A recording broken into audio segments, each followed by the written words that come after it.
আমার তো দুবাইয়ে হলুদ মরিচের দোকান আছে। বাবারে বিশাল ব্যাপার তো তাহলে। হ্যাঁ 10টা 12টা কালি করে আমার কাছে শুধু কাজ করে। আমিও তোমার সাথে দুবাই চলে যাবো ভাই, দিয়ে আমিও হলুদ মরিচের প্যাকেট করবো। ঠিক আছে, এ নিয়ে কোনো টেনশন করো না, হবে তো। কই গো গিন্নি, কি হলো বলো? একজন অতিথি এসেছে আমাদের বাড়িতে। ঠিক আছে, ঘরে নিয়ে এসো। চলো ভাই, চলো ঘরে চলো। ঘরে যাবো না, আমি ওই বাইরে বসে খেয়ে পালাবো। শোনো ভাই, আজকে তুমি আমার বাড়ির মেহমান, আর তুমি এই খেয়ে চলে যাবা, তা কি করে হয় ভাই? ঘরের ভিতরে চলো। সত্যি ভাই, আপনার মতো ভালো মানুষ পৃথিবীতে আর কেউ নাই কো। কি গো, মেহমানকে নিয়ে এসো না কি করে? এসো ঘরে এসো। গিন্নি এলাও, ধরো বাজারে ব্যাগটা। রান্নাটাকে বেশ জমকালো করে করবে। হ্যাঁ, আমার বাড়িতে অতিথি এসে খাবে। কে ওই মানুষটা? এখনো ওর বাইরেটা জানা হয়নি, তুমি রান্নাটা চাপাও গিয়ে। আচ্ছা ঠিক আছে, চলো ভাই আমরা ঘরে গিয়ে বসে গা, তোমার বোন রান্নাটা করুক। হ্যাঁ হ্যাঁ চলো।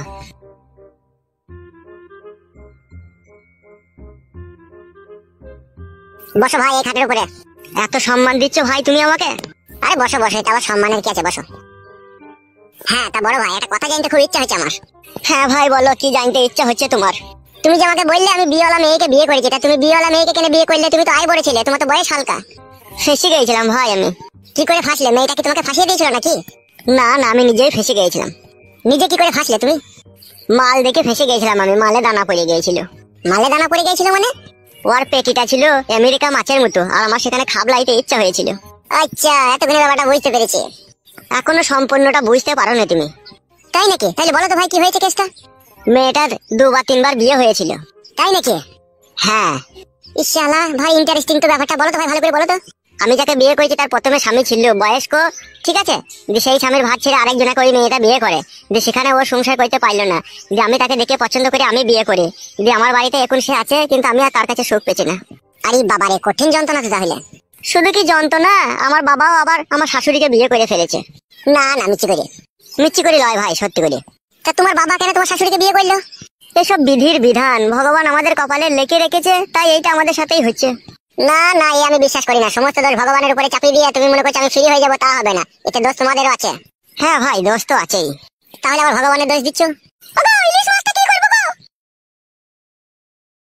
ভাইজান, ও ভাইজান। হ্যাঁ বলো ভাই। বলছি, ইলিশ মাছের ঝাল খেতে পছন্দ করো না টক খেতে পছন্দ করো ভাই? তুমি কোনটা করো বলো, সেটাই করতে বলবো। ওই ইলিশ মাছ খেতে গিয়েই তো আজকে যত ঝগড়া অশান্তি আমার বাড়িতে লাগলো ভাই। তাই নাকি? ইলিশ মাছ খেতে গিয়ে ঝগড়া অশান্তি লেগে গেল তোমার বাড়িতে? হ্যাঁ। বলো বলো, তুমি কিরকম ইলিশ মাছ খাওয়া পছন্দ করো বলো, সেইভাবেই তোমাকে করে খাওয়াবো। বলো ভাই বলো। হ্যাঁ ভাই বলো, তুমি কি ইলিশ মাছ খাওয়া পছন্দ করো, সেইভাবেই তোমাকে খাওয়াবো। সত্যি বোন, তোমাদের তুলনা হয় না গো আপ্যায়ন করার। এ তো সবে শুরু। সেটাই তো দেখছি, তোমরা কত বড় মনের মানুষ, সেই জন্য ভগবান তোমাদেরকে 2 হাত ধরে অর্থ সম্পত্তি ঢেলে দিয়েছে। অর্থ সম্পত্তির পেছনে অনেক কারণ আছে ভাই। তোমার ভাই যখন প্রথম দুবাই যায়, তখন কোনো কাজ খুঁজে পাইনি, তখন রাস্তা ঝাড় দেওয়ার কাজ করতো। রাস্তা ঝাড় দিতে দিতে একটা বড় মালিকের সাথে দেখা হয়, তার হলুদ মরিচের কারখানায় কাজে লেগে আজকে ও নিজেই কারখানার মালিক হয়ে গেছে।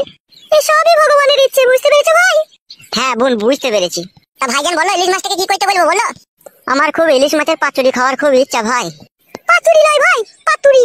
হ্যাঁ বোন, ওই খাওয়া অভ্যাস নাই তো, তাই ভুলে বেরিয়ে গেল। ওই পাতুরি একটু আমাকে করে খাওয়াও। আচ্ছা ঠিক আছে। আর একটা কথা জিজ্ঞেস করবো ভাই তোমাকে? হ্যাঁ বোন, জিজ্ঞেস করো। বলছি, তোমার নাম কি আর তোমার বাড়ি কোথা? ডাক নাম ফটকে, ভালো নাম ফুটো। আর আমার বাড়ি হচ্ছে উদুমবস। উদুমবস আবার কোথা? গুদুমপুরের পাশে। গুদুমপুরের পাশে উদুমবস? হ্যাঁ হ্যাঁ। মিথ্যে কথা বলছো না তো তুমি আবার? না না, মিথ্যে কথা বললে আমাকে ভগবানও মাফ করবে না। শুকনো বাজ তাইলে আমার মাথায় করাম করে ফেলিয়ে দেবে, তোমাদের মতো সৎ মানুষের সাথে যদি মিথ্যে কথা বলি। ও কথা বলতে নাই ভাই। বোন, তোমাকে একটা কথা জিজ্ঞেস করবো? হ্যাঁ বলো, কি বলবে? বলছিলাম, তোমার নাম কি? আমার নাম হচ্ছে জুমেলা। কি ব্যাপার ভাই, কি ভাবছো? ভাবছি এটাই ভগবান তোমার ভাগ্য নিজের হাতে লিখে দিয়েছিল, ওই জন্য এত সুন্দর একটা লাল টুকটুকি ঝামেলা বউ তুমি পেয়েছো। ঝামেলা লয় ভাই, আমার নাম জুমেলা। ঝামেলা লয় তাহলে জুমেলা? হ্যাঁ জুমেলা।